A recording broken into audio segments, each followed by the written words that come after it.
중요한 질문이라는 제목으로 말씀을 나누도록 하겠습니다. 여러분 한 주간 잘 지내셨습니까? 날씨가 점점 더워지고 있는데 하나님 은혜 가운데 여러분 모두 영육간에 강건하시기를 축복합니다. 우리 한번 앞뒤 좌우로 인사하시겠습니다. 사랑하고 축복합니다. 이렇게.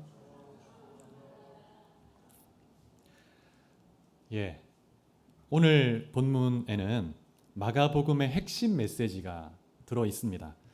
정말 중요한 본문인데요. 베드로의 신앙 고백이 있고 또 예수님께서 십자가에 죽으시고 부활하실 것을 예고하는 첫 번째 예고가 나와 있고 또 제자도에 대한 말씀이 담겨 있습니다. 오늘 본문은 마가복음의 두 번째 큰 단락이 시작되는 첫 번째 본문입니다. 이 두 번째 큰 단락이 이 마가복음 8장 27절부터 10장 52절 끝절까지인데요. 이 두 번째 큰 단락의 특징이 두 가지가 있습니다. 그 두 가지를 한번 생각해 보고 싶습니다. 첫 번째 특징은 뭐냐면 맹인이 눈을 뜨는 기적 사건으로 감싸져 있다는 것입니다. 오늘 본문 바로 앞에 본문에 보면 8장 22절부터 26절까지를 보면 벳세다의 맹인이 눈을 뜨는 그런 사건이 나와 있습니다. 예수님이 두 번을 안수하셔야 됐죠. 그리고 마지막 10장 46절부터 52절에 보면 바디메오, 여리고의 맹인 바디메오가 눈을 뜨게 되고 예수님을 따르는 그런 장면으로 마무리가 되고 있습니다. 그래서 이 두 번째 큰 단락은 맹인이 눈을 뜨는 사건으로 시작해서 눈을 뜨는 사건으로 맞춰지는 거예요. 이 두 사건은 이 가운데 있는 이 두 번째 큰 단락이 어떤 의미를 주는지에 대해서 우리에게 생각하게 하는데요. 제자들의 영적 상태가 여전히 소경의 상태, 맹인의 상태와 크게 다르지 않은 것을 암시해 줍니다. 그래서 예수님과 늘 함께하고 그분을 늘 보고 있지만 예수님이 누구신지 명확히 몰랐습니다. 그냥 희미하게 예수님이 능력이 있는 그런 랍비, 선생님, 그런 분으로만 인식하고 있는 것입니다. 그래서 이 두 번째 큰 단락을 감싸고 있는 이 맹인이 눈을 뜨는 기적을 통해서 이제 주님을 더 명확히 보게 되는 그런 과정을 보여주는 것입니다. 그래서 이제 제자들의 영적인 눈이 열리는 기적이 필요하다는 것을 암시해 주는 것이죠. 두 번째 이 큰 단락에 이 두 번째 단락의 특징이 있는데 길이라는 단어가 반복된다는 거예요. 길 위에서. 그래서 이 두 번째 큰 단락에서 길에서라는 표현이 7번 반복되고 있습니다. 7번. 그래서 이 단락을 길단락이라고 부르기도 합니다. 이 길단락은 예수님이 이제 갈릴리를 떠나서 예루살렘으로 가는 이 마지막 여행에 일어난 사건들, 주님이 행하신 기적과 또 가르치신 제자도의 내용이 담겨져 있습니다.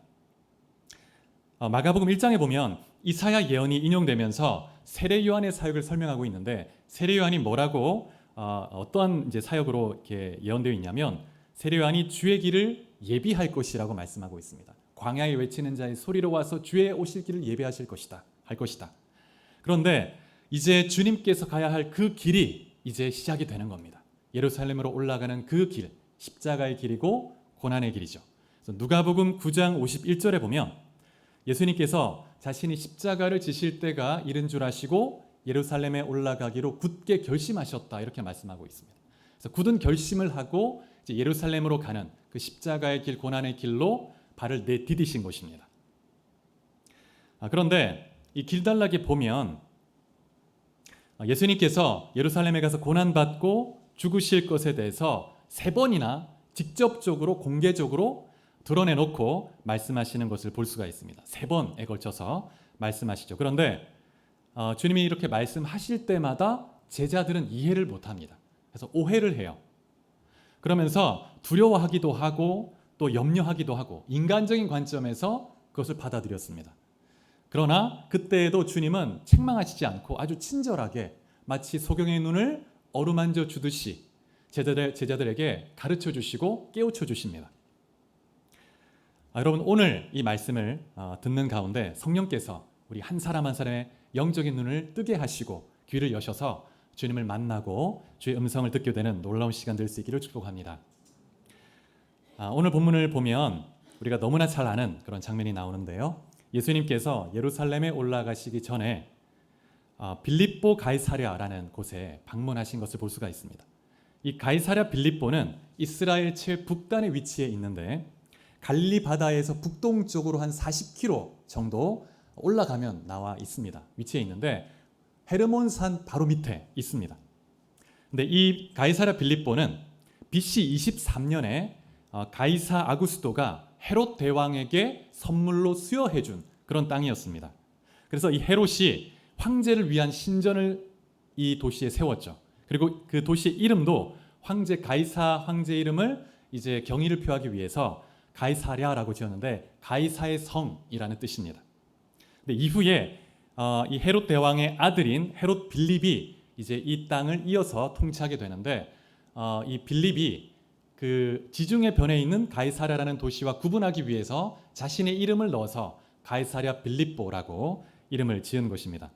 근데 이 지역은 다양한 종교가 굉장히 밀집해 있는 곳이었습니다. 근데 이 지역의 원래 이름, 그 지역 이름이 뭐냐면 파니온입니다. 파니온.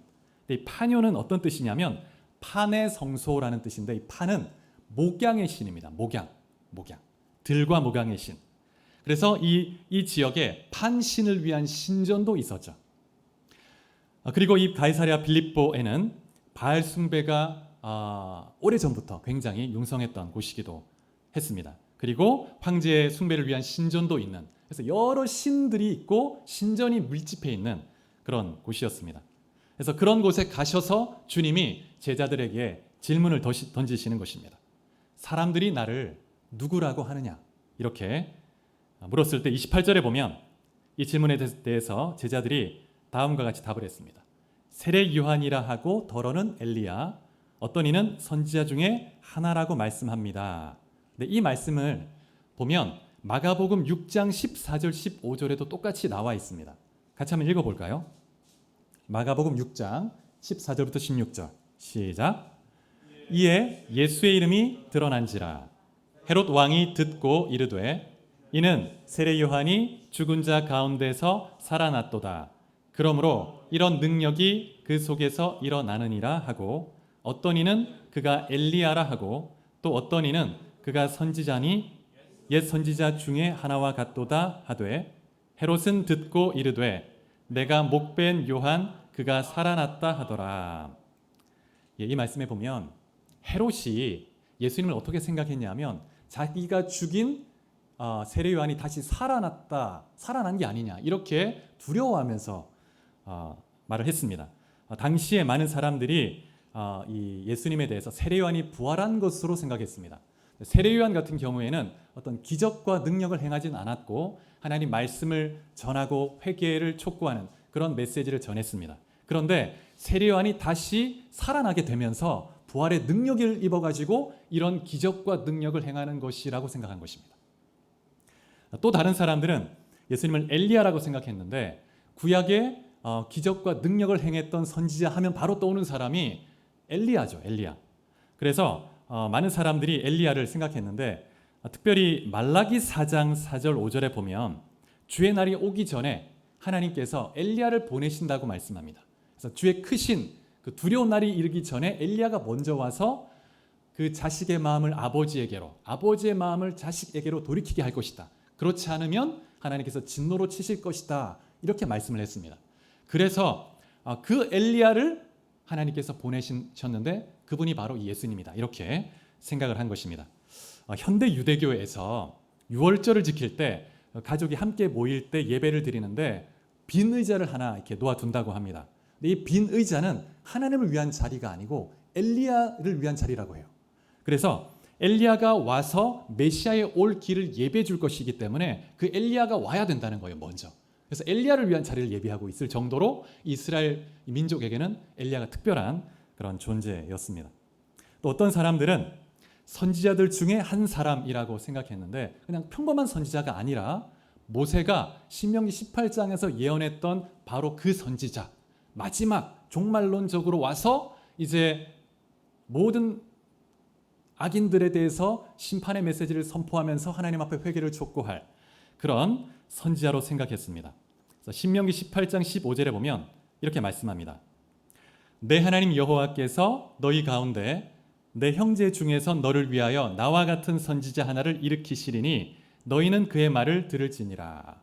모세가 이 말을 한 이후로 이스라엘 백성들은 하나님이 보내실 선지자, 그 선지자를 기다린 거예요. 근데 그 선지자가 예수님이라고 생각한 것입니다. 그래서 변화산에 올라갔을 때 예수님과 또 세 제자가 올라갔죠. 그때 하나님께서 뭐라고 말씀하시죠? 너희는 그의 말을 들으라 이렇게 말씀합니다. 그 말씀이 이 신명기 18장 15절을 암시하는 거죠. 그의 말을 들어야 한다.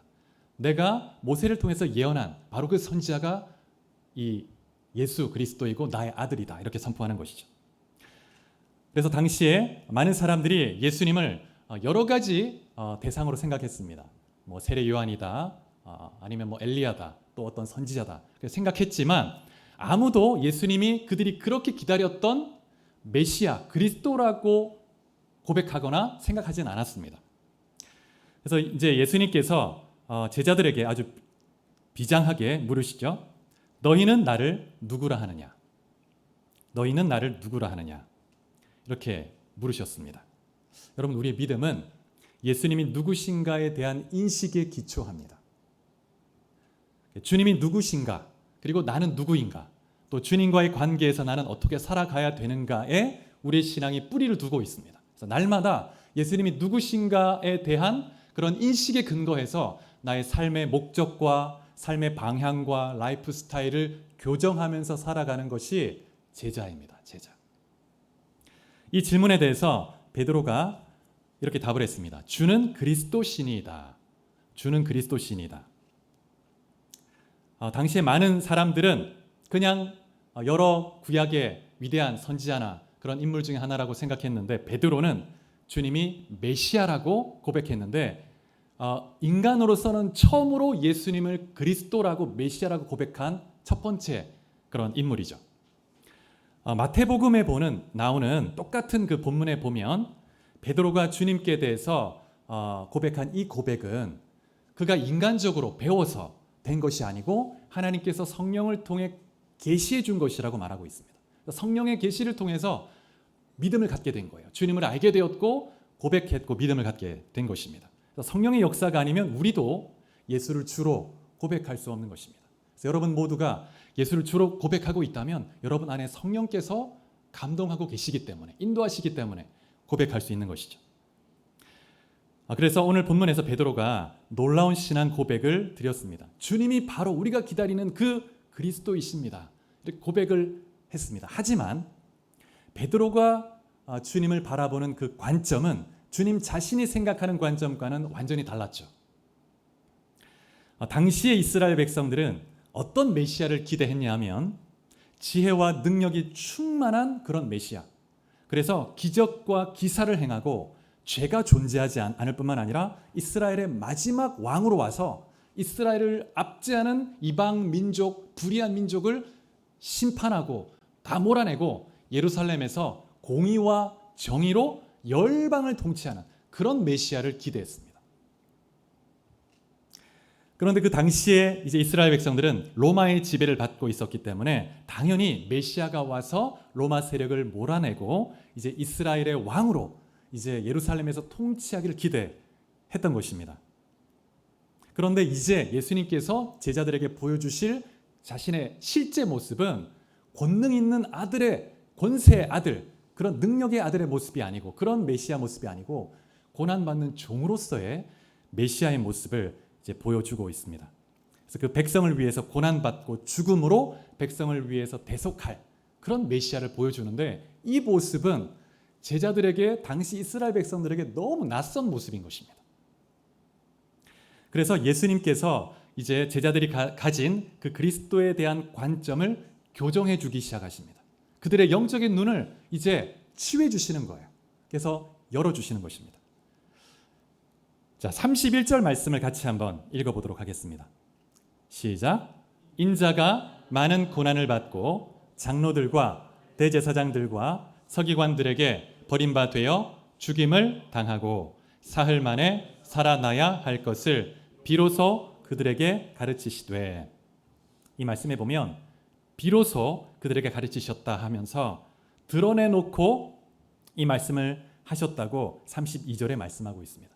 그동안에 예수님은 자신이 메시아 되는 것을 감추려고 하셨습니다. 왜냐하면 하나님께서 정하신 그때 유월절 절기에 맞춰서 주님이 십자가를 지셔야 하는데 그보다 더 빨리 십자가를 지시거나 그런 차질이 생기면 안 되기 때문에 자신을 숨기셨습니다. 근데 암시적으로 마가복음 2장 20절에 보면 신랑이 빼앗길 날이 이를 텐데 그때는 금식해야 될 것이다. 이렇게 암시적으로 말씀하신 적은 있습니다. 자신이 죽을 것에 대해서. 그러나 한 번도 드러내놓고 말씀하신 적이 없는데 근데 이제 주님께서 새로운 정말 실제적으로 메시아로서 자신이 어떤 일을 할 것인지 보여주시는 것입니다. 고난받는 종으로서의 메시아인 것이죠. 그런데 이 말씀은 제자들에게 충격적인 말씀이었을 것이 분명합니다. 제자들이 다소 영적으로 무딘 상태에 있었다 할지라도 그래도 주님 한 분만 바라보고 따라왔습니다.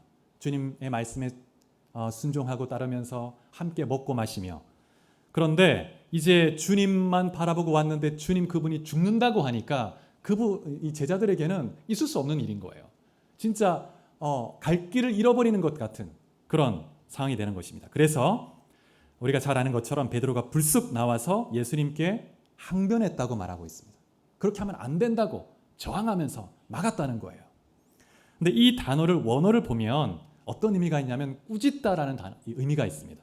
그래서 이 단어가 마가복음에서 어떻게 쓰이냐면 마가복음 1장 25절에서 예수님이 귀신을 쫓을 때 꾸짖고 쫓을 때 그리고 마가복음 4장에 보면 폭풍을 꾸짖습니다. 자연을 향해서 그 배후의 역사하는 귀신을 꾸짖으신 것이죠. 그래서 그렇게 잠잠케 할 때 쓰였던 단어인데 베드로가 예수님을 꾸짖는 거예요. 그리고 저항하면서 막고 있는 것입니다. 여러분 때로 우리도 우리 관점에 묶여서 주님의 그 넓고 크신 뜻을 이해하지 못하고 다 알지 못하니까 때로 주님께 저항하기도 하고 불평하기도 하는 것 같습니다. 그런데 여러분 주님께서 때로 내가 이해할 수 없는 말씀을 하시고 명령을 하시고 그런 상황으로 인도하신다고 해도 주님을 신뢰할 필요가 있는데 그럴 때 여러분 이 문구를 좀 기억하시면 좋겠습니다. 한번 넘겨주시죠. Trust process인데 과정을 신뢰하라라는 말이 있습니다. 지금 이 진행되는 과정이 이해되지 않아요. 주님이 왜 이 말씀을 하셨지? 왜 나를 이 상황에 두셨지? 이해되지 않지만 Trust process 하라는 것입니다. 이 말은 하나님께서 과정 중에 계시니 역사하는 과정 중에 계시니 하나님 그분을 신뢰하라는 것입니다. 열왕기하 5장에 보면 나만 장군이 고침받는 사건이 나오는데 처음에 이제 왔을 때 엘리사가 뭐라고 합니까? 요단강에 들어가서 7번 씻으라고 하는 거예요. 요단강이 그렇게 아름다운 깨끗한 강은 아닙니다. 이 아람 땅에 보면 시리아 땅에 더 멋진 강들이 많은데 왜 나를 이런 일을 시키나? 그래서 그냥 가려고 했는데 여종이 조언을 했습니다. 더 어려운 일도 하지 않았겠습니까? 그러니까 한번 순종해 보라고. 그래서 과정을 신뢰한 거예요. 과정을 이해할 수는 없지만 그냥 순종한 것입니다. 그랬을 때 시험을 받았죠. 그럼 그래서 우리가 하나님께서 우리의 삶에 역사하시는 그 과정, 나는 지금 과정 중에 있다. 내가 지금 어려운 일이 있을 때 나는 과정 중에 있는 것이다. 하나님이 무언가 선한 뜻과 계획 속에 나를 지금 내 안에서 무언가 일을 하고 계신다 하는 것이에요. 그래서 과정을 여러분 신뢰하시기 바랍니다.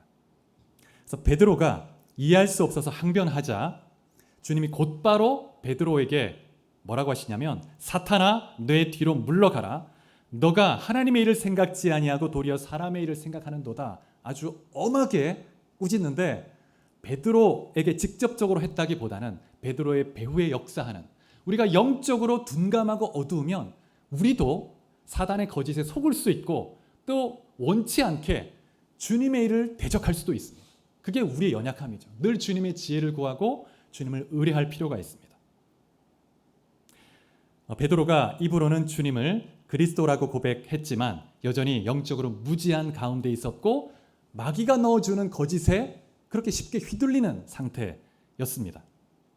주님을 위한다고 하면서 주님의 결정적인 가장 중요한 그 일을 지금 방해하고 있는 거예요. 막고 있는 거예요. 여러분 사탄은 끊임없이 우리의 마음속에 악한 생각들을 넣어주는 방식으로 우리의 인생을 조종하려고 합니다. 그래서 거짓된 생각들, 쓰레기 같은 생각들을 통해서 계속 우리를 공격합니다. 그래서 늘 우리는 진리의 말씀 안에서 우리의 마음을 지킬 필요가 있죠. 그래서 여러분, 우리의 관점이 바뀌지 않는다면 예수님을 믿는다고 해도 정말 내 관점 속에 묶여서 하나님의 뜻을 거스르는 삶을 살 수 있다는 것을 기억하시기 바랍니다. 한번 따라 하실까요? 신앙은 관점이다. 예, 관점이 너무나 중요합니다. 내 자신의 틀 속에 하나님을 가두어 두고 하나님은 이런 하나님이야. 하나님은 여기까지는 하실 수 있을 거야. 나도 여기까지는 할 수 있겠어. 근데 더 이상은 힘들겠다. 이런 관점에 매여 있는 지금 제자들이 그런 상태였죠. 그런데 주님이 그 제자들의 영적인 눈을 만지고 계신 과정에 있습니다. 우리도 이 관점이 날마다 진리 안에서 열려지고 또 새롭게 되어야 합니다. 그럴 때 여러분, 관점이 열려지고 내 틀이 깨어지면 하나님의 관점이 내게 임하면서 자유함을 누리고 기쁨을 누릴 수 있는 것입니다. 주님께서 베드로를 책망하신 후에 두 번째 질문을 하시는데, 오늘 본문 자체에서는 의문문으로 되어 있지는 않습니다. 그러나 이 말씀을 통해서 주님은 분명히 질문을 하고 계세요. 질문을. 34절 말씀 같이 한번 읽어보겠습니다. 시작. 무리와 제자들을 불러 이르시되 누구든지 나를 따라오려거든 자기를 부인하고 자기 십자가를 지고 나를 따를 것이니라. 이 말씀에 보면 예수님께서 제자들에게만이 아니라 무리를 불러서 말씀한다고 기록하고 있습니다. 그래서 12제자만이 아니라 주님을 따르고 있는 모든 지금 무리에게 주님이 말씀하시는 것입니다. 그래서 누구든지 나를 따라오려거든 자기를 부인하고 자기 십자가를 지고 나를 따라야 한다. 그래서 주님을 따르기 위해서 두 가지 조건이 필요하다 이렇게 말씀하시는데, 첫 번째는 자기를 부인하는 것이고 두 번째는 자기 십자가를 지는 것이다 이렇게 말하고 있습니다.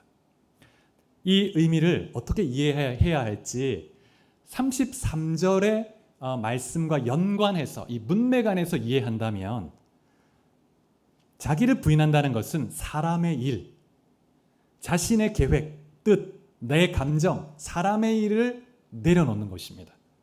그리고 자기 십자가를 진다는 것은 하나님의 일, 하나님의 계획과 하나님의 뜻을 받아들이는 거예요. 그리고 그 하나님의 뜻에 순복하는 것입니다. 누가복음 9장 23절에 보면 똑같은 그 본문 구절이 있는데 누가복음에는 한 단어가 추가되어 있습니다. 같이 한번 읽어볼까요? 시작. 또 무리에게 이르시되 아무든지 나를 따라 오려거든 자기를 부인하고 날마다 제 십자가를 지고 나를 따를 것이니라. 누가복음에는 날마다가 추가되어 있습니다. 날마다. 여러분, 우리는 자기를 부인하고 날마다 자기 십자가 지고 하나님을 따라야 합니다. 날마다 하나님 말씀 앞에 나가서 무릎을 꿇고 하나님 내게 무엇을 말씀하기 원하십니까? 내가 듣겠습니다. 듣고 그 말씀을 받아들이고 하나님의 뜻에 따라 순종하며 따라가는 삶, 그게 제자의 삶이죠. 고린도전서 15장 31절에 보면 바울도 이런 고백을 했습니다. 나는 날마다 죽노라. 사실 그 문자적인 실제 의미는 뭐냐면 자신이 지금 에베소에서 날마다 죽을 고비를 넘긴다는 거예요. 그럼에도 불구하고 그 죽음의 위기 앞에서 두려워하지 않고 믿음으로 주의 살 감당할 수 있는 것은 부활의 소망이 있기 때문에 이런 주의 뜻을 감당한다는 것입니다. 그런데 그 의미는 곧 자기 자신이 죽지 않고 십자가를 지지 않으면 할 수 없는 일이죠. 날마다 죽는다 고백했습니다. 마가복음 8장 34절 이 말씀은 주님이 제자들에게 주시는 두 번째 질문인데요. 첫 번째 질문은 예수님이 누구신가? 두 번째 질문은 그 예수님을 따를 것인가? 따른다면 어디까지 따를 것인가? 그것을 말씀하고 있습니다. 여러분, 주님을 따르기 원하십니까? 아멘? 예. 어디까지 따를 수 있겠습니까? 어디까지? 35절부터 38절 말씀은 우리가 어디까지 주님을 따라야 할지를 말씀하고 있는 것입니다. 목숨을 구원코자 하면 잃을 것이고 목숨을 주님과 복음을 위해 목숨을 잃으면 구원을 얻을 것이다 말하고 있습니다. 목숨을 잃는 데까지, 순교하는 자리까지 주님을 따를 수 있겠는가? 라는 질문을 하고 계신 거예요. 이 땅에서 핍박의 상황에 직면할 때 우리가 자기 목숨을 보존하기 위해서 주님을 부인한다면, 그러면 영원한 생명을 잃어버리는 것이라는 겁니다. 그래서 이 땅에서의 짧은 생을 위해서 영원한 생명을 포기하는 것은 어리석은 것이죠. 주님이 그래서 제자들에게 너희가 나를 따르기 원한다면, 그 영원한 생명을 얻기 원한다면 목숨까지도 버리고 나를 따를 수 있겠는가 물어보시는 거죠. 누가복음 12장 19절 20절 말씀에 보면 이런 어리석은 자의 한 예를 보여주는데 한번 읽어볼까요? 시작. 또 내가 내 영혼에게 이르되 영혼아 여러 해 쓸 물건을 많이 쌓아 두었으니 평안히 쉬고 먹고 마시고 즐거워하자 하리라 하되 하나님은 이르시되 어리석은 자여 오늘 밤에 내 영혼을 도로 찾으리니 그러면 내 준비한 것이 누구의 것이 되겠느냐 하셨으니. 여러분, 우리가 날마다 자기를 부인하고 십자가 지고 주님을 따라야 할 이유는 우리 중에 그 누구도 이 세상을 떠날 날이 언제인지 알 수 없기 때문입니다. 날마다 주님을 바라보고 주님이 누구이신가를 분명히 인식하고 우리의 입술로 고백하고 마음으로 믿고 십자가 지고 따라가는 삶을 살아가야 합니다. 이 사람은 자기가 돈을 많이 모았습니다. 곳간을 채웠습니다. 그래서 내가 이제 쉬고 누리고 이제 마음껏 좀 즐겁게 살리라. 근데 하나님이 오늘 밤에 네 영혼을 취한다면 그것이 다 누구의 것이 되겠느냐. 얼마나 어리석은지 말하고 있는 거예요. 오늘 본문 34절 35절에서 자기를 부인하는 것, 십자가를 지는 것, 목숨을 잃어버리는 것, 같은 맥락에서 이해할 수 있는데요. 이 말씀에 대해서 갈라디아서 2장 20절이 좀 새로운 의미로 우리에게 설명해 주고 있습니다. 우리가 너무나 잘 아는 말씀인데 갈라디아서 2장 20절 같이 한번 읽어보겠습니다. 시작. 내가 그리스도와 함께 십자가에 못 박혔으니 그런즉 이제는 내가 사는 것이 아니요 오직 내 안에 그리스도께서 사시는 것이라.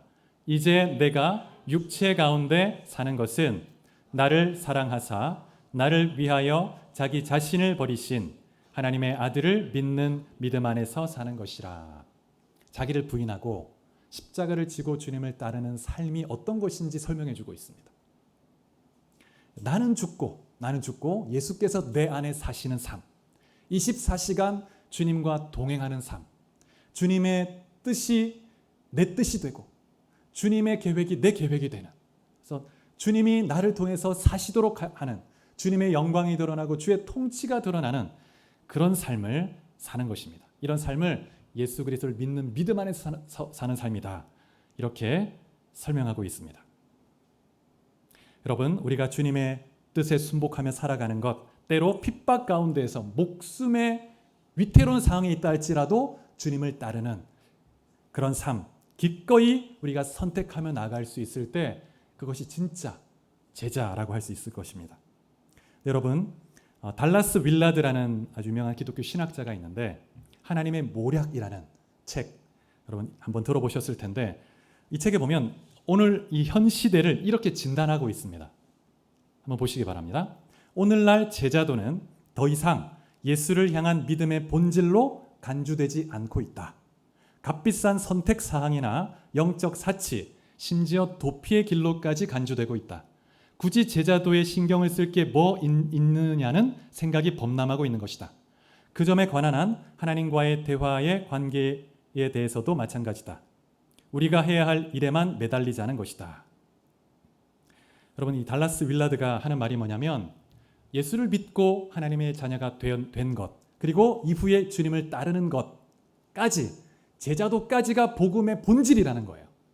때로 많은 사람들이 내가 예수를 믿고 내 구주로 인정하지만 주님을 따르는 제자로까지는 내가 아직까지 그렇게 살기는 어렵겠다라고 그 대가 지불해야 하는 그것에 대해서 꺼려하는 사람들이 있습니다. 그 사람은 진짜 복음을 받아들인 게 아니라는 거예요. 반쪽짜리 복음만 붙들고 있다는 거예요. 그래서 정말 주님을 나의 구주로, 그리스도로, 나의 하나님으로 받아들인다면 그 사람은 정말 어떤 대가를 지불해서라도 주님을 따르는 삶을 살게 됩니다. 왜냐하면 두 가지 원동력이 있는데 주님이 십자가를 통해서 이미 그분 자신이 생명의 대가를 지불하셨잖아요. 그렇게 나를 사랑하셨죠. 그 사랑의 감격, 그 사랑이 무한한 기쁨을 주죠. 그래서 자원함으로 기쁘게 따르게 합니다. 또 하나의 원동력은 뭐냐면 성령이 계시기 때문에 성령께서 우리를 그렇게 붙드시고 감동감화하시고 이끌어 주시는 것입니다. 그래서 여러분, 참된 복음은 예수를 믿을 뿐만이 아니라 기꺼이 대가를 지불하며 우리의 온 인생을 다해서 생명을 다해서 주님을 따르는 삶을 사는 것이라는 것을 믿으시기 바랍니다. 여러분, 그래서 참된 복음을 경험한다는 것은 내 존재와 인생의 주인이 바뀌는 것이고 내가 내 모든 것을 주님께 다 의탁하는 것입니다. 주님께 맡기는 거예요. 그리고 주님을 따르는 것입니다. 그것이 참된 믿음입니다. 믿음. 여러분, 제가 여러 번 말씀드렸는데 이 마가복음의 원독자가 누구였죠? 로마의 네로 황제 치하에서 박해받고 있었던 로마의 그리스도인이었습니다. 교부 파피아스에 의하면 이 마가복음서는 베드로와 바울이 순교한 직후에 기록된 것으로 그렇게 전해주고 있습니다. 그래서 엄청난 핍박이 일어나고 있었죠. AD 64년에 로마의 대화재가 일어났는데 네로 황제가 그 모든 책임을 그리스도인에게 떠넘겼습니다. 그래서 그리스도인에게 모든 그 비난의 화살이 가게 만들고 그래서 잔인하게 엄청나게 핍박을 했죠. 원형 경기장에 그리스도인을 다 몰아넣고 굶주린 사자를 짐승들을 풀어서 죽이게 하고 또 사람들을 잡아가지고 그 야간에 그 등불을 켜는 기름으로 그 시체를 꼽아가지고 그래가지고 기름으로 불태워서 그 로마시를 밝히기도 했습니다. 이때 베드로가 십자가에 거꾸로 매달려서 순교했고 바울도 참수용으로 순교했죠. 근데 이러한 그 독자들에게 이 오늘 본문의 말씀은 너무나 실제적으로 와닿았을 것이고 주님이 우리를 버린 것이 아니고 우리가 마땅히 가야 할 길을 가고 있는 것이구나. 우리의 믿음을 증명할 그런 기회를 주신 것이구나. 그렇게 생각하고 위로를 받았을 것입니다. 그래서 아무든지 나를 따라오려거든 자기 십자가를 지고 나를 따를 것이니라. 이 원독자들은 문자 그대로 내가 나의 십자가 지고 주님이 죽으신 것처럼 나도 죽어야 되는 거구나. 이렇게 받아들였을 것입니다. 사랑하는 여러분, 이제 언제 죽을지 모르는 이 로마의 그리스도인들이 주님을 고난받는 종의 모습으로 보고 오히려 위로를 받고 그들도 결단하게 되었습니다. 여러분, 누구든지 나를 따라오려거든 자기를 부인하고 자기 십자가를 지고 나를 따를 것이니라 하는 이 말씀, 여러분에게는 어떤 의미를 주는지 한번 돌아보시기 바랍니다. 두 가지 질문. 예수는 누구신가? 이게 너무 중요하죠. 그리스도가 누구신가에 따라 그 이후에 따라오는 두 번째 질문이 결정이 되는 거거든요. 그리스도가 누구신가? 나는 그분을 따를 것인가? 어디까지 따를 것인가? 2차 대전 당시에 나치 치하에서 히틀러 세력과 손잡았던 독일 교회에 비난을 가하고 그리고 이 나치 권력에 대해서 저항했던 한 목회자가 있죠. 디트리 본 회퍼라는 사람인데 이 사람이 이제 그 나치 권력에 대항하다가 잡힙니다. 히틀러 암살 계획을 세웠죠. 잡히게 돼요. 그래서 감옥에 잡혀서 이제 순교하게 되는데 이 디트리 본 회퍼가 이 마가복음의 오늘 이 본문에 대해서 이렇게 해석하고 있습니다. 많은 그리스도인들이 자신들은 그리스도의 십자가를 사랑한다고 말하지만 사실은 십자가를 사랑하는 것이 아니라 이용하고 있는 것이다. 예수님이 한 사람을 부를 때 그 의미는 와서 죽으라는 것이다. 우리의 모든 욕망과 애착에 대해 죽으라는 것이다. 그래서 본 회퍼는 이 제자도 주님을 따르라는 이 말씀을 정말 문자 그대로 실제적으로 이해했습니다. 우리 너무 그냥 비유적으로만 그래 나의 어떤 십자가는 뭘까? 내 욕심을 한 부분을 내려놓는 것 이렇게만 생각해요. 우리가 생명을 다하기까지 주님을 따르는 그 삶을 말씀하시는 것입니다. 말씀을 맺겠습니다. 오늘날에는 문화적 그리스도인이 정말 많습니다. 문화적 그리스도인. 복음의 혜택은 받아들이지만 복음으로 인해서 지불해야 할 대가 지불은 거부하는, 꺼려하는. 그래서 껍데기만 예수 믿는 문화의 옷을 입고 있는 사람 너무나 많은 것이죠. 근데 여러분, 우리가 우리의 인생과 영혼을 안전하게 영원한 생명까지 가기 위해서 우리가 딱 붙들어야 될 두 가지 이 질문 중에서, 만약 이 두 가지 질문 중에서 하나를 붙들어야 된다면 예수는 누구신가? 그리고 그를 따를 것인가? 어디까지 따를 것인가? 둘 다 중요하지만 여러분, 우리는 예수를 나의 구주로 고백하는 그 고백만 붙들어서는 영원한 생명까지 이룰 수 없습니다. 어쩌면. 왜냐하면 입으로만 주님을 믿는다 말하는 사람이 너무나 많거든요. 근데 제자로 따르는 삶은 거부하는 사람이 또 많습니다. 그 사람은 정말 영원한 생명까지 가는 일이 보장될 수가 없습니다. 그래서 우리의 영원한 생명을 안전하게 붙들기 위해서는 이 두 번째 질문, 십자가를 지고 주님을 따라야 한다는 이 말씀을 딱 붙들어야 되는 거예요. 그래서 늘 점검하는 거죠. 내가 예수를 믿고 있나? 믿고 있지. 그럼 안전하네. 이게 아니고 나는 나를 부인하고 있는가? 나는 주님을 따르고 있는가? 십자가를 지고 있는가? 그렇지 않다면 다시 점검하고 회개하고 결단하고 그런 삶을 살아갈 때 여러분의 영생이 안전한 것이죠. 여러분 한 분 한 분이 정말 주님의 제자로서 주님을 따르는 삶을 평생 살아갈 수 있기를 주의 이름으로 축복합니다. 여러분, 오늘 두 가지 이 질문을 한번 여러분에게 물으면서 말씀을 맺고 싶습니다. 여러분에게 예수는 누구십니까? 그분을 어디까지 따르시겠습니까? 같이 기도하시겠습니다. 같이 기도할 때